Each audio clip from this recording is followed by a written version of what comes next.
من بعد ما درنا فيديو على استقبال الضيوف، كيفاش نستقبلوهم، كيفاش نرحبوا بهم، كيفاش نجلسوهم. اليوم فيديو جديد في السلسله ديال الضيوف، ولكن غادي يكون على كيفاش نستعملوا الماعن ديالنا اللي كنحطوا قدام الضياف. كيفاش نهزوا الطبسيل، كيفاش نحطوه، كيفاش نقدموا الكاس. غادي يكون فقط على الماعن ولا الماعون على حسب كيفاش كتسميوهم. وبما انه هذا الموضوع فيه بزاف ما يتقال، غادي نختاروا اليوم غير الماعن اللي كنستعملوا في العشيه، بما انه حنا معروفين المغاربه كيجيو عندنا بزاف الناس للقهوه ديال العشيه واتاي ديال العشيه. يعني هذا الفيديو غادي يكون غير على هاد الطبله ديال العشيه. من بعد الى عجبتكم الفكره نقدروا نديروا فيديو اخر جديد على التاويل ديال الغداء والتاويل ديال العشاء وكيفاش نستعملوا الماعن ديالهم. الفيديو غادي يكون عباره على افكار متتاليه باش ما يجيش ممل وما يجيش طويل. غنعطيكم افكار بسيطه وحده مره وحده، تقريبا شي 30 فكره. ما غاديش يكونوا بالترتيب، ولكن كاين افكار عشوائيه على جميع التفاصيل اللي خصنا نديروهم ولا ما نديروهمش ملي نبغيو نقدموا القهوه ولا اتاي العشيه للضياف ديالنا. ودائما هاد التاويل كنديروه ملي كيجيو عندنا ضياف مهمين، ضياف اللي كنبغيو نكبروا بهم، اللي كياخذوا اللقب ديال الضياف. يعني ماشي ديال غير العائله والناس غير اللي بيناتنا. مهم جدا اننا نكونوا كنعرفوا التاويل والتصرفات الصحيحه ديال الاستعمال، ولكن البروتوكول ضروري انه خصو يكون ملي كيكونوا الضياف الكبارين، بحال مثلا الناس اللي جايين يخطبوا، شي ناس اللي قليل فاش كيجيو عندنا وكنبغيو نكبروا بهم، اللي كتكون العلاقه ديالنا معهم رسميه واحد شويه. التفاصيل ضروري انك خصك تعرفيهم كامراه مغربيه انيقه وراقيه. السلام عليكم ومرحبا بكم في قناه على منال.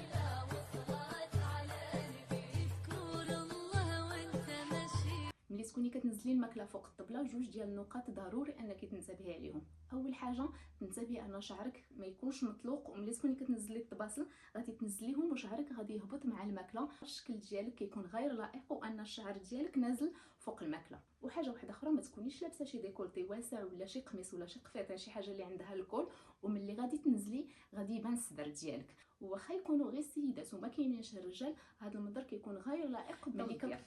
ملي كنكونوا هازين البلاطو ديال اتاي ولا البلاطو ديال القهوه، سواء انت اللي هزك او السيده اللي كتساعدك هي اللي قلتي لها انها تهزو، خصو يكون مهزوز وجاي بالطريقه الصحيحه.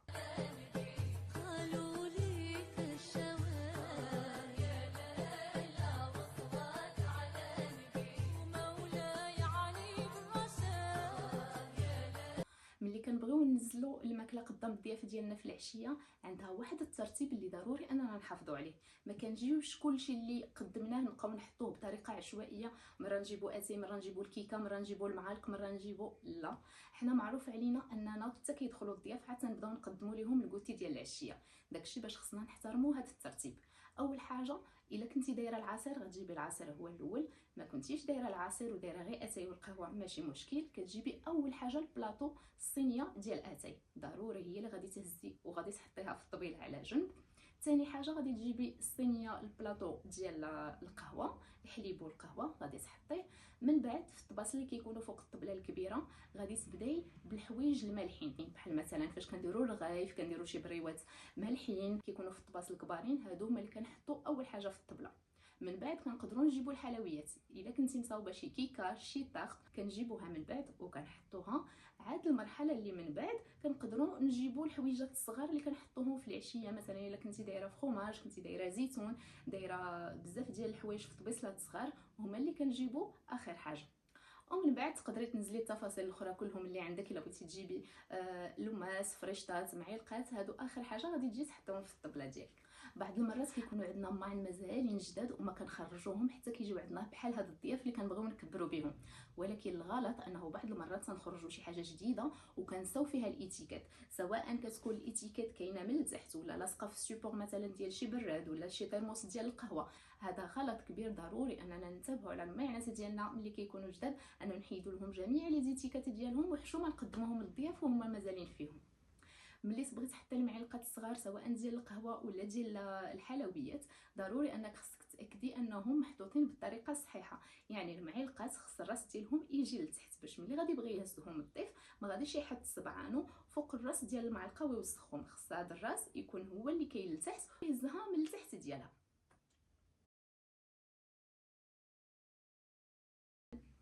ملي كتبغي تقدمي الكيسان ولا الطباسل ولا اي حاجه كتبغي تعطيها للضيف، اول حاجه دائما تاكدي انك كتقدمي لهم باليد اليمنيه ديالك ماشي باليد اليساريه.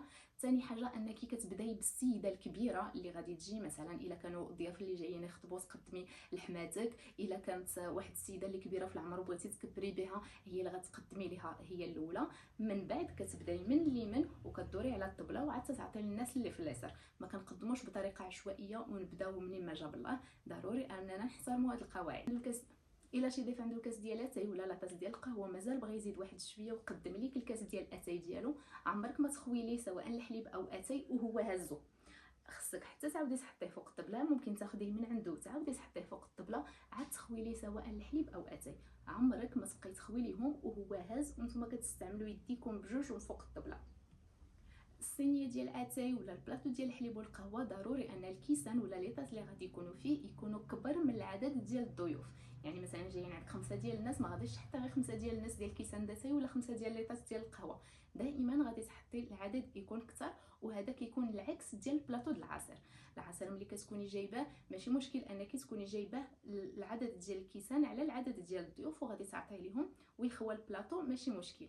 ولكن ماشي من الاتيكيت ان الصينيه ديال اتاي تكون خاويه من الكيسان ولا البلاطو ديال الحليب والقهوه ما يكونوش مازالين فيه ليطاس.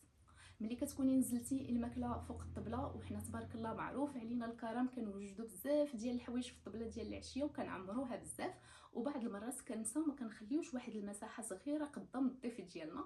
فملي كيبغي ياكل كيكون قدامه عامر بزاف ما كيلقاش فين يحط الكاس ديال الماء والكاس ديال الاتاي ولا الكاس ديال القهوه والطبيسيل ديالو والفورشيت. داكشي علاش ملي تكوني كتنزلي الماكله ضروري انك تردي البال تخلي واحد شويه ديال ليسباس ما بين البلاصه اللي جالس فيها الضيف وفين كتحطي نتيا الماكولات ديالك.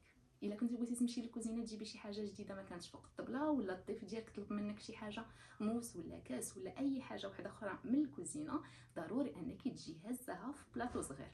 عمرك ما تجيبي الكاس في يديك ولا الطبيسيل في يديك ولا معلقه في يديك واخا يكون الحجم ديالها صغير، ضروري انك تجي هزهم في واحد البلاطو باش يكون الشكل ديالها انيق ومتول. المنديل ولا السريبسات اللي كتقدمي للضياف ديالك من الافضل انك تكوني موجداهم من الاول، سواء كانوا ديال الثوب ولا ديال الورق، تكوني طوياهم ومحضراهم باش من بعد ملي تعطيهم للضياف ديالك يا اما تفرقيهم يا اما نتيا كتكوني قبل حاطه الطبسيل مع المنديل ديالو على حسب الطريقه اللي اختاريتيها. اهم نقطه انك من الاول تكوني موجداهم، ما تجيبيهمش عاد تبقاي طويهم قدام الضياف وتفرقيهم ليهم. وفي الجلسه ديال العشيه ممكن اننا نستعملوا المناديل الورقيه ما فيها حتى شي مشكل، ولكن ملي كيكون الغداء ولا العشاء ضروري انك تستعملي غير ديال الثوب فقط. الا كان الضيف كيشرب مثلا اتاي وبغى من بعد ياخذ لاطاس ديال القهوه، ضروري انك تاخدي هذاك الكاس القديم ديال اتاي تاخديه من عنده ترجعيه لبلاصتو عاد تحطي ليه واحد لاطاس واحده اخرى جديده. الا كنتي هازه البلاطو ديال العصير ودورتيه للضياف ديالك، هذا البلاطو ما كنحطوش فوق الطبله وكنرجعوه للكوزينه، عكس اتاي ولا القهوه اللي كيكون مازال محطوط تما وكل مره غادي نزيدو منه للضياف ديالنا. عمرنا ما كنحطوا الكيسان مقلوبين سواء ديال الاتاي ولا ليطاس ديال القهوه، ما كنحطوهمش على هذا الشكل في الصينيه وحتى كنبغيو نخويو الضيف حتى نقلبوهم. قضيه شفتها عند شي ناس خصوصا في ليطاس ديال القهوه كيحطوهم مقلوبين وحتى كيبغي الضيف ياخذ القهوه ديالو حتى يقلبوهم، هنا كيكون الشكل ديالهم غير لائق. وعمرنا نخويو القهوه وحليب دائما كنخويو القهوه هي الاولى، عاد من بعد كنزيدوا عليها الحليب، وهذه قاعده عالميه لانه من زمان كان موجود غير القهوه ومن بعد الناس ولاو كيدخلوا عليها شويه ديال الحليب، كاين اللي كيدخل غير نقيطه، كاين اللي كيدخل كميه كبيره بحال كي كنديروا حنايا في المغرب، ولكن دائما كتكون لا باز هي القهوه. كنخويو القهوه الكحله هي الاولى عاد تنزيدوا فوق منها الحليب. الصواني ديال المشروبات عمرنا ما كنحطوهم فوق الطبله، الصينيه ديال الاتاي والبلاطو ديال القهوه راهم كيكونوا على جنب، الصينيه ديال الماء حتى هي خصنا نحطوه ليها شي بلاصه على جنب، والصينيه ديال العصير كنجيبوها كندورو بها قدام الضياف، كنعطيو لكل واحد الكاس ديالو كنرجعوها للكوزينه.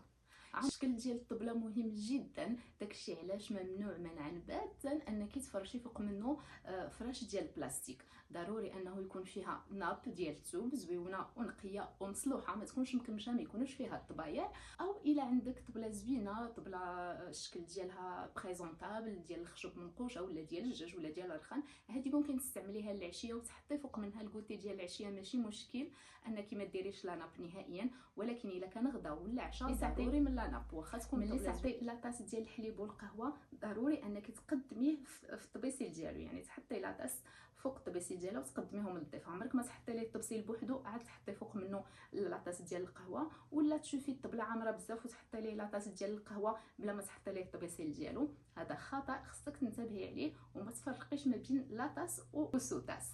دائما انتبهي انك تكوني حاطه معلقات وفريشطات كافيين للانواع ديال الحلويات والمأكولات اللي نتيا موجده.